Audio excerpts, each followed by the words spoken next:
Peace, peace, peace. What's going on? We're going to get started momentarily. Give me a couple of seconds to hop on Insight Timer. And we will begin. Peace and blessings to everybody who's joining tonight. Peace and blessings to everybody who's going to watch tomorrow and afterward. We want y'all to hit that like button, hit that share button. We want y'all to spread this good word. If it's something negative, everybody want to spread it real fast. You want to spread some positivity. We want to spread some encouragement and some empowerment to the people. So please, when you see this, if the spirit move you, make sure you share it. Tell a friend to tell a friend.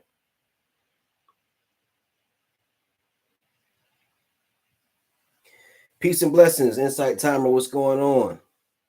Let me know who's in the building. How's everybody feeling tonight?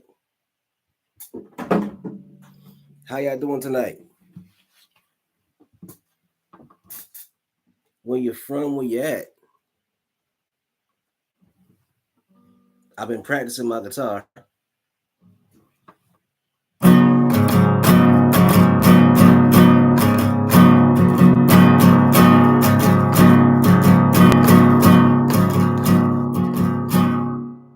working on something. Washington, D.C. Oh, you right around the corner. I'll be in D.C. next week teaching a meditation class too.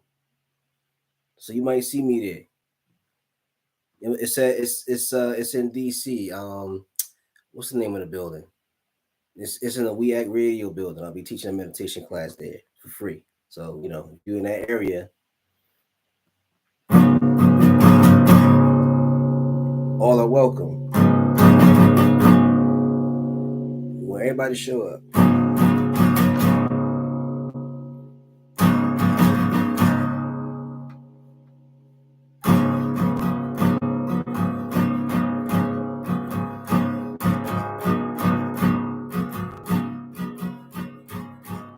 Sounds a little bit out of tune, but yeah, I'm glad for everybody showing up.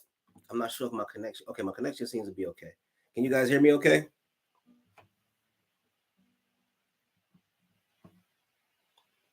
Let me know if you guys can. Yes. Okay. Good.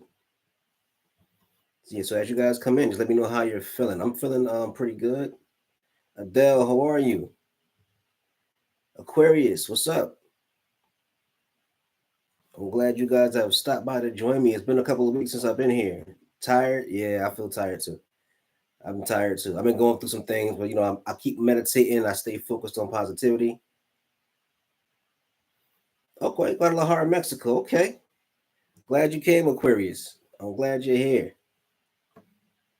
Thank you, Adele. I'm glad to be back too. I had to take some time off. I was getting kind of tired and just going through some things, but I feel like I benefit from this a lot. I benefit from teaching and being around positive people, and I definitely want to come back because I really kind of missed you guys. I miss doing these classes, and I want to be consistent doing it. So yeah, I'm glad to be back as well. So while we're waiting for everybody to come in, I'll just play with my guitar a little bit.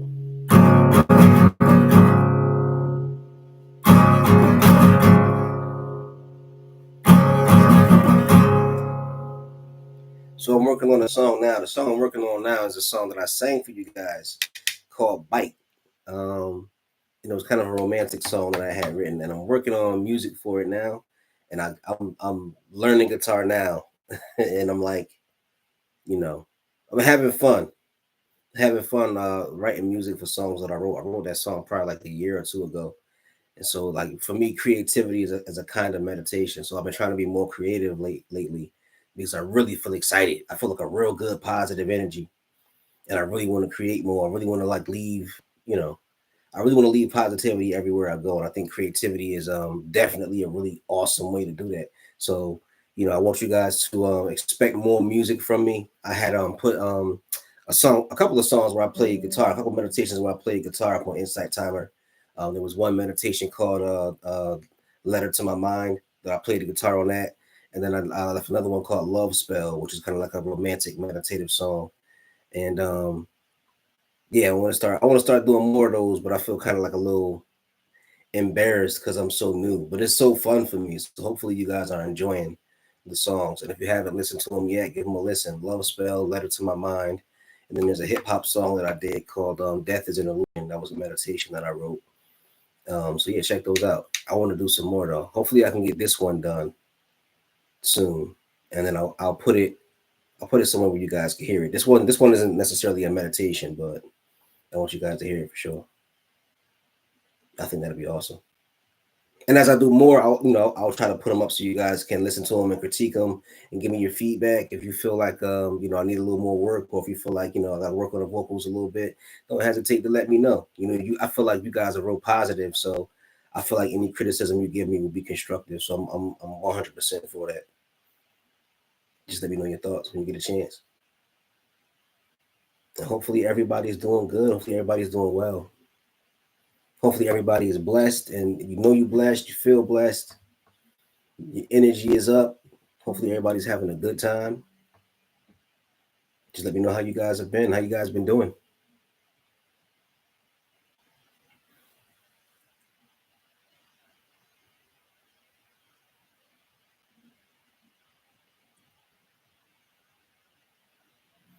Getting there, Jenny? Okay. Today was rough? Oh, okay. Is everything all right, Jenny? Hopefully everything's okay. We'll send you some positive energy. Send you that positive energy. Yeah, I know a few people things have been rough. A friend of mine was telling me about some things that, his wife is going through. Shout out to, my friend, and hopefully everything works out with him and in that situation. A lot of people, have been going through some things. But we're here for each other. We're here for support.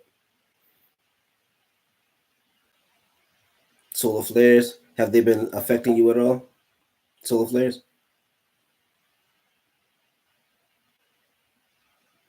I know it's kind of when I heard that, I was kind of nerve inducing, kind of anxiety inducing. It sounded kind of apocalyptic when they were talking about huge solar flares.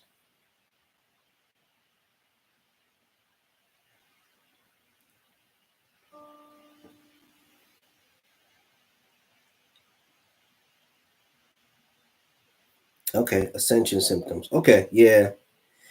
Yeah, like the headaches, the fatigue, this disorientation, a little bit of depression that you get when your mind start opening up to higher levels. Yes, it can be rough.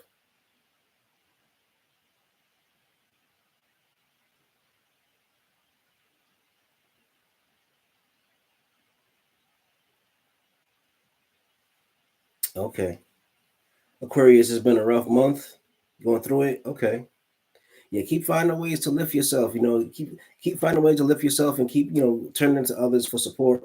Keep coming back to support. Keep feeding and nourishing your spirit. You'll get through it. That's what I've been trying to do. I've been going through some things as well. I just keep, I try to stick to my meditation regimen and being around positive people. It's been helping. So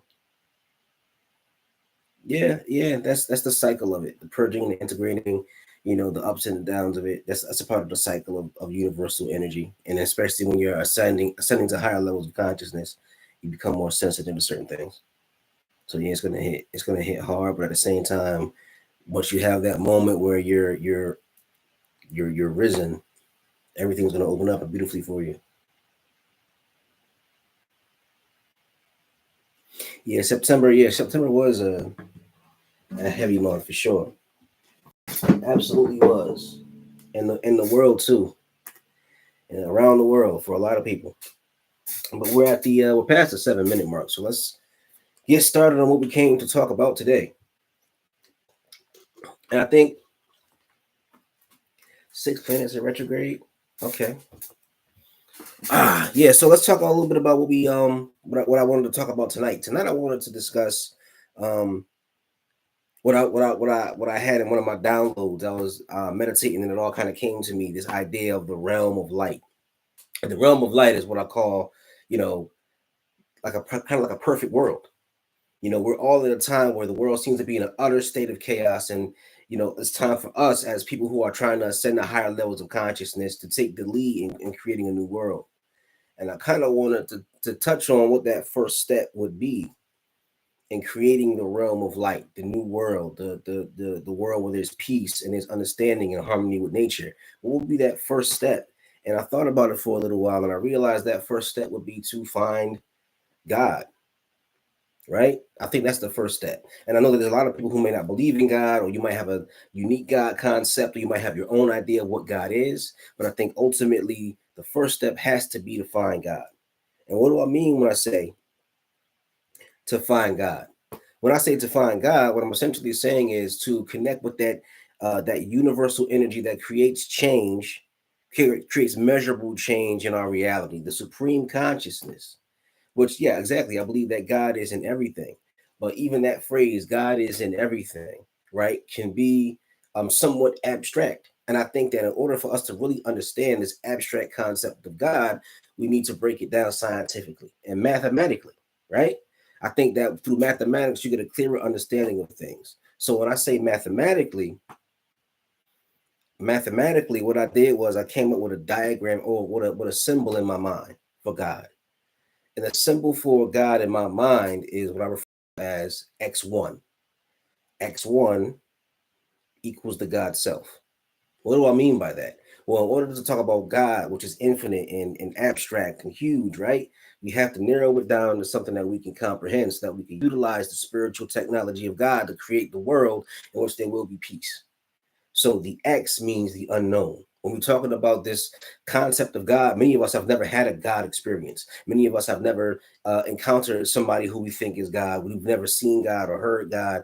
We've never had a meditative experience with the supreme within us. Many of us don't really understand the concept of what God is. Typically, for most of us, we were raised in a religious environment, so our God concept either stems from that or it stems from our own projections based upon our personal experiences, particularly our trauma. Our ideas about God are developed through trauma, right? So a lot of times, if you take away the trauma, take away religion, we don't have anything to work on. So that X is the unknown, that height of infinite potential that we don't know. We don't know how far we could reach. We don't know how far the powers of God can extend. We don't understand the concept of infinity. So the X is the unknown. The one is you. So X1. So in order to understand God, I want us to look within ourselves. Exactly. God is a universal intelligence and it operates through us. So if God is operating through us in order to find God, where do we look? Here, within. That is the concept of X1. In order to experience this thing that we call the infinite, we have to use ourselves, the mind, body, and spirit of ourselves as a doorway. We can know this. We might not be able to comprehend and understand that, these vast forces of the universe. Quite often, we don't even understand the creation, let alone the creator, the source from which all these things are coming. So we have to start here. In order to create the realm of light, we have to start here and look within ourselves and get to know ourselves and our own godlike capacities in order to find God. But we're not looking for God out there. We have to start here. If we can understand this vessel of God, this body of God here, and understand how this works and how this operates and how God is lingering within us, then we can understand or begin to understand the process of deciphering the X. When you're doing a mathematical equation, what do they say? They say you got to solve for X, right? So that X is the unknown. Yeah, you're correct. Societal conditioning keeps us blind and confused, and that's why we have to look within ourselves and begin to overcome our trauma, overcome our conditioning. That's the whole point of meditation. Meditation is unconditioning the body so that you can look at the world without being triggered. You can look at the world and have these experiences without the past always steering how you view the rest of the world or your fear of the future. You're unconditioning yourself through a meditation process. And that's a major part of taking the steps so that we can discover who or what this God concept is. So just like any mathematical equation, you have to solve for X, where you're going to need information to solve what that X is. That X is God. That one is you. So X1 is the God self. So let's look within ourselves and let's begin to look a little bit deeper within ourselves and see if we can understand what this concept of God is. And we're going to look within the mind, body, and spirit and see that the mind, the body, and the spirit all kind of operate as manifestations of God. They all kind of operate as, it's gods themselves, right? So let's start with the body. The body has a consciousness. The body has the sympathetic nervous system, right? So we think about our bodies as being kind of like mindless, and the mind operates, the mind controls everything, and the body kind of does what the mind says. But actually, the body has a kind of consciousness of itself. That consciousness exists within us. So quite often, if you're in a dangerous situation, what happens is the mind shuts off completely, and there's a process by which the sympathetic nervous system is activated, and the prefrontal cortex, which is in charge of gathering information and reasoning, that totally shuts down. So then the body takes over. So once the body takes over, you'll recognize that the body has consciousness. The body, in a sense, has a mind of its own, right? So in a dangerous situation, prefrontal cortex shuts down, mind shuts down, body takes over, right? The body begins to do what it has to do in order to survive, right? So that God self that is in the body begins to operate for the protection of the mind and the spirit. Now look at when it comes to sex. What happens with sex? When it happens with sex, it's kind of like the mind once again shuts down, the body takes over. Your heart rate accelerates, right? The blood starts to pump through your body. The part of your brain that's in charge of reason or aversion, that goes away. And certain things that you normally wouldn't do in a normal state of mind, you start doing it when you're sexually aroused. The body takes over. Yeah, exactly. So the body has an intelligence of its own, and that unseen intelligence that's taking over and guiding you, that is essentially the force of the power of God itself within you. When a child is born, one thing that blew my mind, when my son was born, my firstborn son, Divine, when he was born, he came out. My wife at the time was holding him. She held him to her breast, and he immediately starts moving around trying to find the nipple to eat. Now this is a newborn baby. We didn't educate him. We didn't teach them this. His body had taken over. That unseen force within him, that unknown force within him that we refer to as, a reflection of God, the essence of God, that was guiding his body. It was telling him what he had to do. We call it an instinct, but what is an instinct? The instinct is a physical programming that exists within the body, but where does it come from? Who's the programmer of it? This instinct and this impulse was passed down to him through generations and millennia and millions of years. But at the same time, where did it come from? If it's been passed down for millions of years, it had to have a source. Time has a beginning. Events have beginnings. Instincts have beginnings. So it was programmed into this body of ours. The body has the essence of God in it. So in many instances, the body knows what to do. You know how they say, trust your gut instinct? When you trust your gut instinct, what is that? That's you shutting the mind off so the body can do what it's meant to do. The body has an essence and intelligence of its own. Just like that child that's newly born will know exactly what it has to do in order to survive. It looks for its mother. It looks for warmth. It looks for milk. Same thing with you. Quite often, we've been trained because of religion to distrust the body or to see the body as inferior or corrupt or tainted. But the essence of God exists within the body. That's how he knows it wasn't his first time. I would not doubt that. In a sense, they say, there's a song by a rapper named Exhibit that came out years ago, right? And it was called The Foundation. And it was a line where Exhibit was talking about how his son was born, and he was looking at his son, and he felt like he was living twice at the same time, because it was like he was like manifesting within his son. So he was alive in his own body, but also alive in his son's body. It's kind of like that sort of a thing. It's an echo of an echo of an echo of an echo of an echo, all from the same source, all reflections of each other. So yeah, in a sense, he was here before, just as a manifestation of me.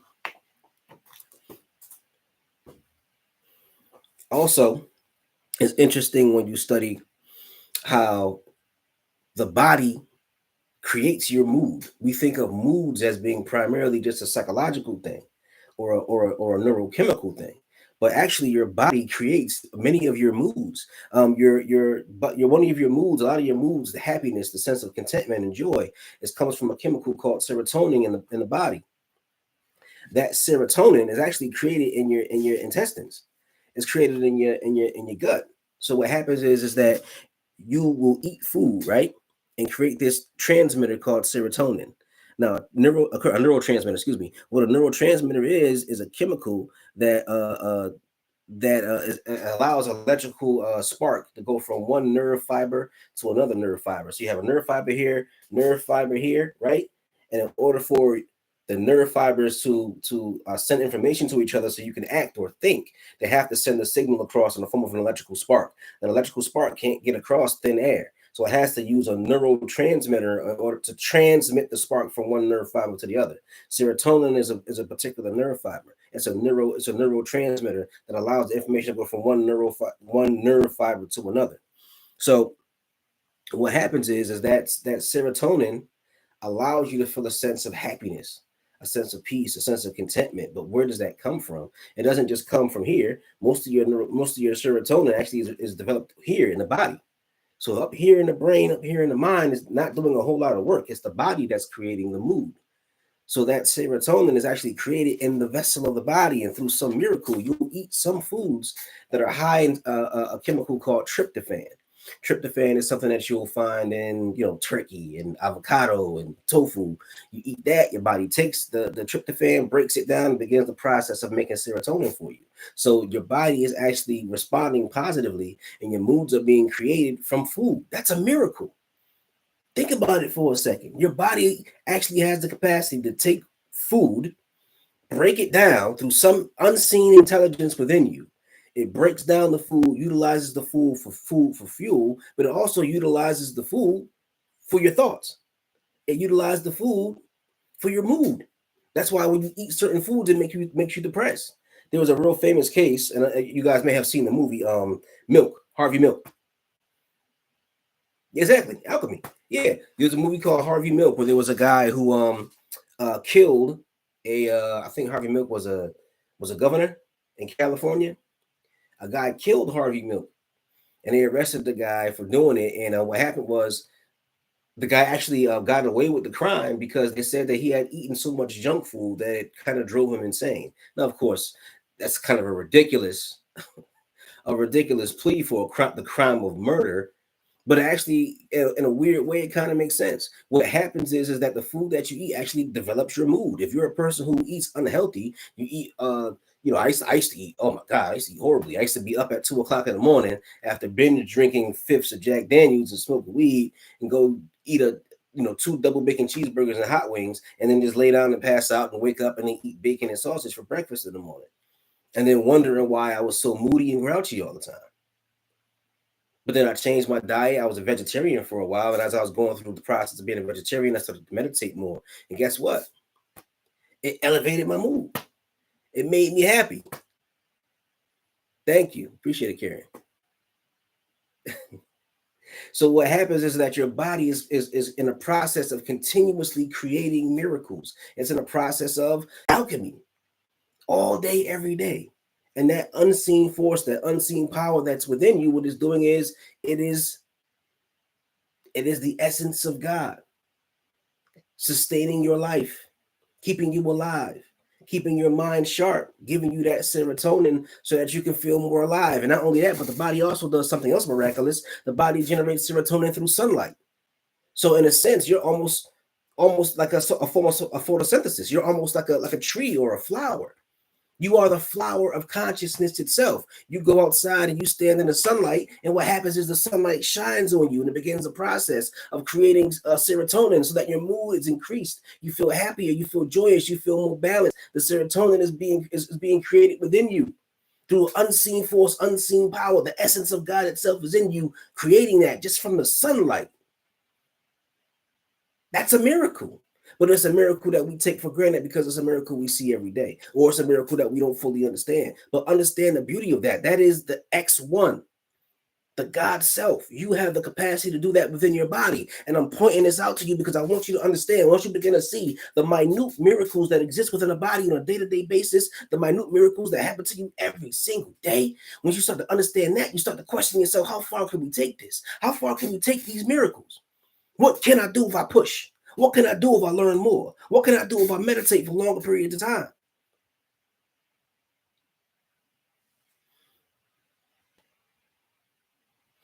Your mind is expanding. Excellent.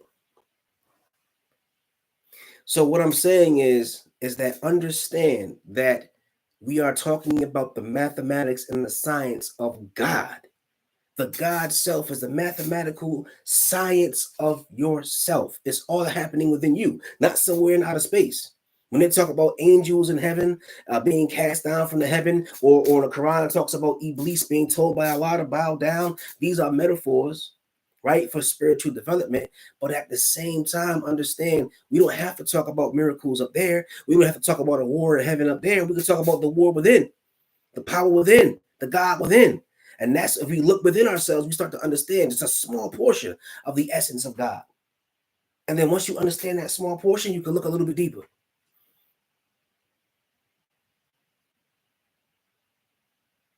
So hold on one second, please. So going back to what I was saying, understand that the body in and of itself gives you evidence of the essence of God. The body is a manifestation of God. In a sense, it's a God itself. It's been blessed with that capacity, right? Now, let's have a look at the mind. Now, remember, we define God as a universal force that's able to create measurable change, right? So let's analyze that. A universal force that creates measurable change. Your mind can do that. We think of the mind just some abstraction floating in outer space, or we think of it as something that exists within us. But the mind has a tremendous amount of power too. The mind can actually create change. Let's start with something real simple, real basic. With one thought, right, of sex, what happens? With one thought of sex, it immediately begins to change, to create a physical change in the body. Stop. Think about that. One thought, something you can't even hold on to. You can't hold a thought in your hand. You can't put a thought on a plate. You can't, put a thought in your pocket, right? So with that one thought, that one spark of energy in the mind, it immediately begins to create a change in the body. That's a miracle. So you think a thought about sexual intercourse, your heart rate accelerates, right? Your palms might start to sweat. Blood begins to increase and flow to certain parts of your body. You start to feel a sense of excitement. Your mood is elevated, right? Your pupils dilate as you begin to focus more. So what happens is that one thought begins to create an immediate and measurable change in the body. That is the essence and the power of God. The mind has the capacity to become a God in a sense. That's why quite often we're misled by the mind. When the mind is untrained, it becomes extremely destructive. The untrained mind, if you're a person who thinks stressful thoughts and you have anxiety, what happens? Your mind begins to corrode the body. As the cortisol levels in your body increase with the higher levels of stress, your immune system takes a hit and you find yourself getting sick more and more often. You find yourself being weak more and more often. Over a period of time, the high levels of stress begin to take their toll and the body begins to decline. The health begins to decline. You get messed up. Simply because the power of the mind, the untrained mind, can be very destructive because the mind is a manifestation of God. It's that God self, right? But when the mind is trained, what happens? When the mind is trained, you can create other sorts of miracles. For instance, let's talk about the highest level of training the mind, which is meditation. Now, with meditation, right? Meditation is something that can actually change your neurochemistry and change your neural structure. I've been telling people for years, if you're a person who suffers from depression, anxiety, trauma, PTSD, exactly, all of these begin on an energetic level. You're very right. So if you're a person that suffers from any of these things, you'll understand that scientists will say that these are the results of issues with your neural structure or issues with your neurochemistry, right? However, if you study meditation, you'll realize that you can actually change the neurochemistry. How? Well, let's go over some examples. One of the things that happens as you begin to meditate is that you begin to produce a particular neurochemical called dopamine. Dopamine is a neurochemical that is associated with reward, associated with a sense of completion, a sense of accomplishment, a sense of happiness. So quite often when you engage in certain activities when you're depressed, you feel like it's all for nothing. It's all for naught. And there's no sense of being rewarded, right? But through meditation, you actually create higher levels of dopamine in the brain naturally. you naturally begin to create higher levels of dopamine in the brain. Without any kind of drug assistance, simply through the act of meditation and training the mind, you increase your levels of happiness. And as a matter of fact, when you meditate, it's kind of interesting that with the dopamine comes higher and more vivid visualizations. So you begin to have these wonderful, mind-blowing spiritual experiences as you go into a deeper meditation trance and you increase the levels of dopamine, right? It's a beautiful thing. And you did that how? By training the mind and nothing else. That's the power of God. You begin to see the power of God in your meditation practice. Now ask yourself, what happens if I go a little bit deeper? Something else happens when you meditate as well. When you meditate as well, you increase the mirror neurons in your brain. So a mirror neuron is essentially a neuron that allows you to allow others to communicate their emotions to you. So individuals who meditate are often quite empathic. We can feel what others feel. So when someone, say, for instance, cuts the palm of their hand, and you look at them and see them cut their hand, and you go, why are you doing that? Because the mirror neurons in your brain are allowing you to get a sense of the other person's pain. Now, as you meditate, you become more sensitive to other people's pain. You become more sensitive to what they're going through, and that allows you to be more understanding. Even in moments where they might say hurtful things, they might say things that offend you. They might say things that are deliberately designed to set you off, but you're able to forgive them for that because you're able to see their pain. I used to work with kids at a drug rehab facility. A lot of those kids had a lot of trauma. So quite often they would say hurtful, really mean things to get under your skin. But instead of getting upset because I meditated, I had mirror neurons that let me feel their pain. I could feel what they was going through. So I'm not going to be mad because I understood their hearts were broken. That's the essence of God, changing my brain, changing how I think and how I feel so that I can feel what he's feeling. I feel his pain. I feel where he's coming from. There's a connection between us. And it makes you more peaceful as a person because if I hurt you, I'm going to end up hurting myself. Right? So you're changing your brain through meditation. Something else that happens that's pretty interesting is the fact that as you meditate more and more, you create more gray matter in your amygdala. So by creating more gray matter in your amygdala, what's happening is the fact that you can bounce back faster after stress-inducing situations. So after you have a situation where you feel anxious, after you have a situation where things don't go the way they're supposed to go, you bounce back faster because that part of the brain, it operates quicker. You get to process the pain and the anxiety faster and keep going. It makes you stronger. You changed your brain structure. You changed your neural structure. You actually created more gray matter. That's a miracle. It's a miracle. Think about that. You actually, without cutting the skull open, you didn't have to transplant anything. You literally made more brain for yourself. So the mind has the power to create.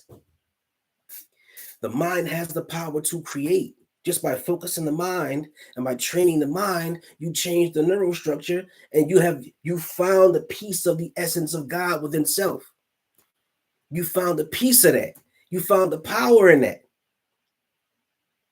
So by finding the peace and the power and the essence of God within the mind, you see the mind as a manifestation of God, and now you're getting more into the mathematical equation of X1, God's self. You're beginning to solve for X.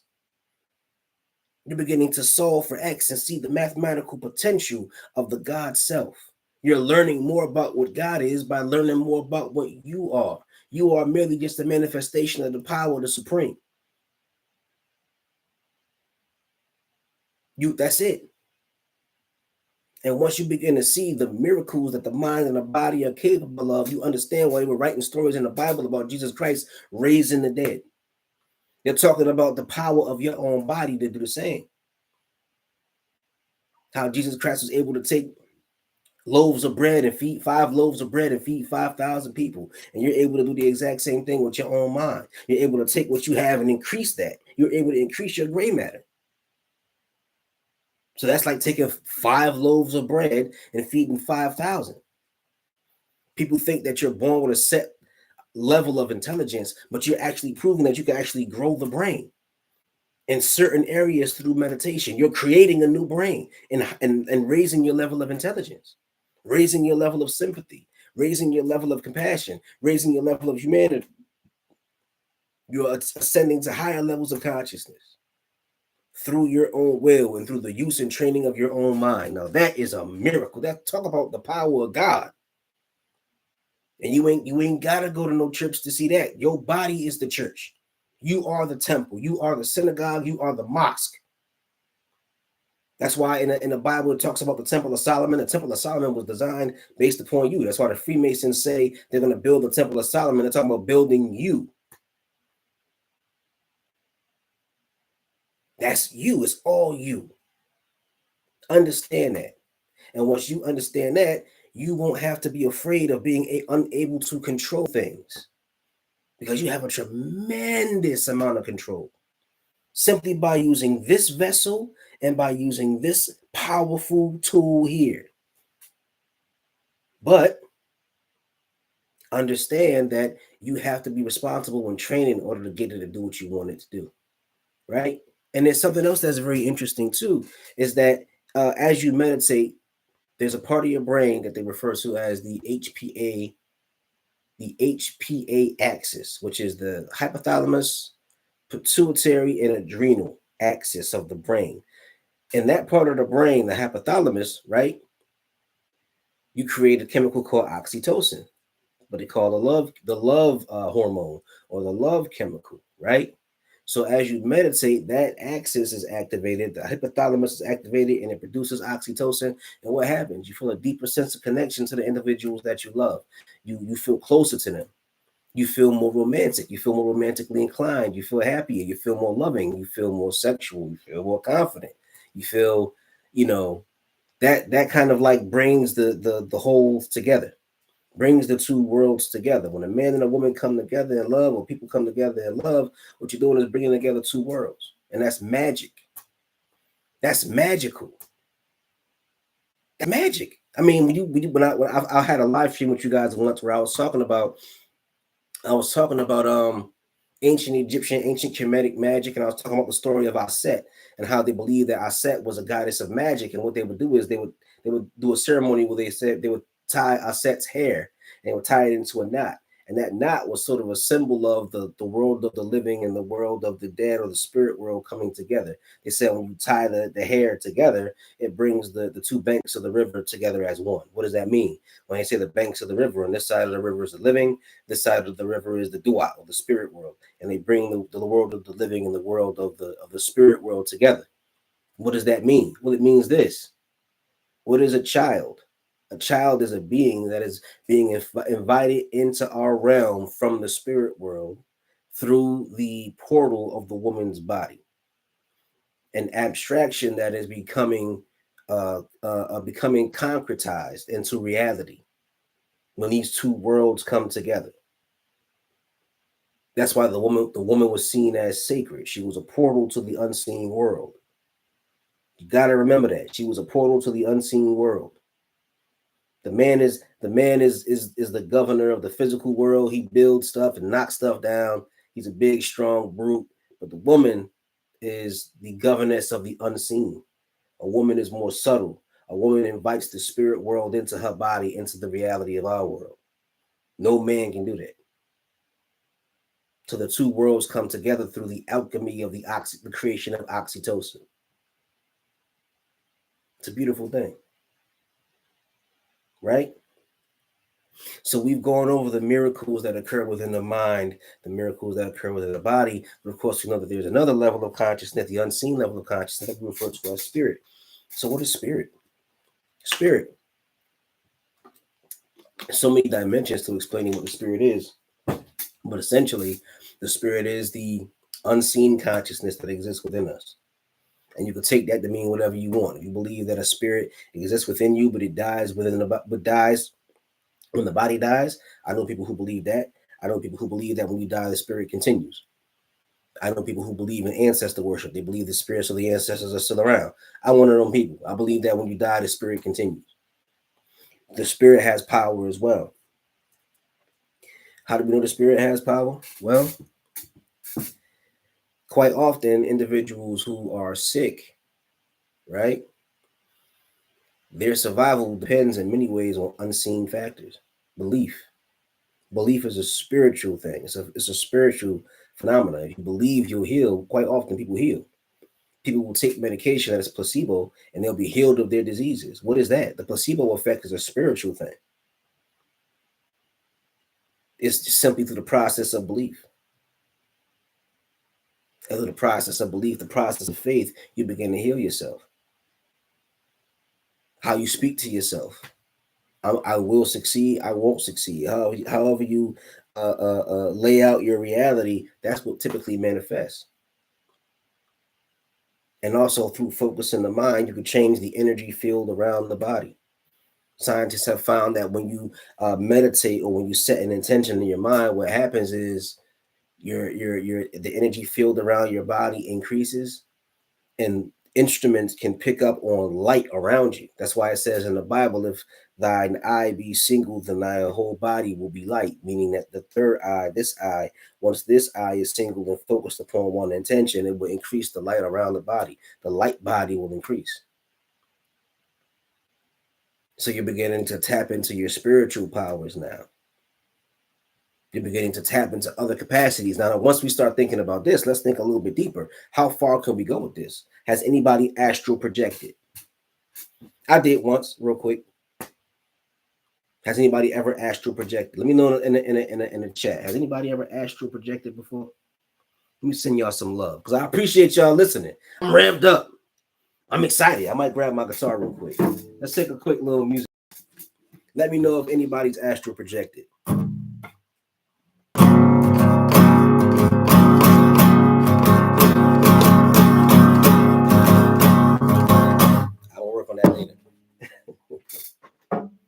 I'll work on that later. But there was instances where in deep meditation trances, I was able to astral project outside of the body. And they talk about how this can occur when you meditate more or enter into deep states of spiritual transcendence where you're able to develop what they call a light body or a Merkaba. A Merkaba is what is the Hebrew word for chariot. And once you develop this light body, this chariot, you're able to leave the physical body behind. And I find it kind of interesting that the term Merkaba, chariot, light body, is actually very similar to the Arabic word for meditation, which is Marakaba. I find that very fascinating. I find that an interesting connection. But I think it's quite possible as we develop these spiritual capacities, you begin to even have moments where you can see the future. You know, when I was a kid, I had very bizarre dreams. And there's been times where I dreamed and I was able to see things before they happened. Or you might have a dream about something that somebody else is dreaming about. Or moments where you're sitting next to somebody, you can hear their thoughts. So these spiritual gifts of telekinesis and telepathy and astral projection and heightened empathy, these things are very, very real. And the ability to heal, all of these things are very, very real. And they are even more powerful indications of the essence of the power of God that exists within you. We are solving for X. We're trying to peel back the mystery of that X so that the X1, the God self, we can solve that and learn what God is by learning us, right? When you want to solve for X, what do you got to do? Well, you got to look at the number that you have, the one, right? And then look at what you have, God self at the end, and you got to divide God self by 1 to figure out what X is. It's like a weird mathematical equation. But it's through looking at the self and seeing what this is. This is the one. The self is the one. By looking deeper at what the one is, the self is, we get a deeper understanding of what God is. That's why it's important for us to analyze the God self. I want to see the God self so that I can see God. We say that God is everywhere, that God is in all things. That seems to make mathematical sense. If you believe that God is infinite and we live in a finite universe, that means that there's no space or there ain't no God. But at the same time, that still doesn't necessarily give us any conclusive information about what this God is. If we want to deal with it in pure concrete terms, that means we're going to have to deal with the one thing that we never want to deal with, ourselves. We want to look on high up in the clouds for some spook floating around up there. We don't want to look anywhere near this. We got to look here. If we could just look here, if we could just look within ourselves, that will answer many of the questions that we have. And any questions that looking within self can't answer, it at least will get you on a path.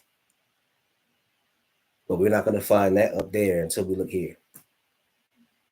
We can't develop a relationship with that up there or around us or within us or within the smallest atom of the universe without looking within ourselves first. And that's what the whole journey is about. The pursuit of the discovery of God is about the pursuit of the discovery of self. That's where it begins and ends. Because it's impractical to believe you're going to find God if you're not going to better yourself. It's impractical to believe in the value of the pursuit of God if it doesn't provide you with tangible benefits in your own existence. Many of us are suffering. Many of us are dealing with mental illness, physical illness. If the search for God can't find answers to that, then what's the point? And I'm a true believer. I'm a true believer. So I believe that the search for God, the pursuit of God will provide us with enough information to elevate ourselves. But it starts with you and me. And that's how we create the realm of light. Within us, there is a germ of wickedness. And people have been exploring, trying to get rid of that germ of wickedness to create good, conscientious, whole people. It's been a millennia-long experiment. Still haven't figured it out yet. We must analyze ourselves on a deeper level and stop analyzing ourselves in relation to an abstraction we call God and start analyzing ourselves in the context of being the manifestations of God. But anyway, that was fun. Thank y'all so much for showing up. I'm going to wrap up now because I got to get up super early to take the boys to school tomorrow. Got a long day ahead because now I got to volunteer at the school every Thursday. So I got to get there early and leave late. So let me hit the hay. Thank y'all so much for showing up, man. Thank y'all so much for listening and giving me some love. I'm going to give y'all some love and some positive energy back. I love y'all all to life. Love y'all all to death. Thank y'all so much for showing up. I'll let y'all next week. I'm going to try to show up next week, Wednesday. I do have some things going on, but I'll try to be here next week, Wednesday. For anybody in the DC area, once again, I'm teaching a free meditation class. And yeah, that's about it, man. Peace and love to all of y'all. Have a good evening. Peace and blessings.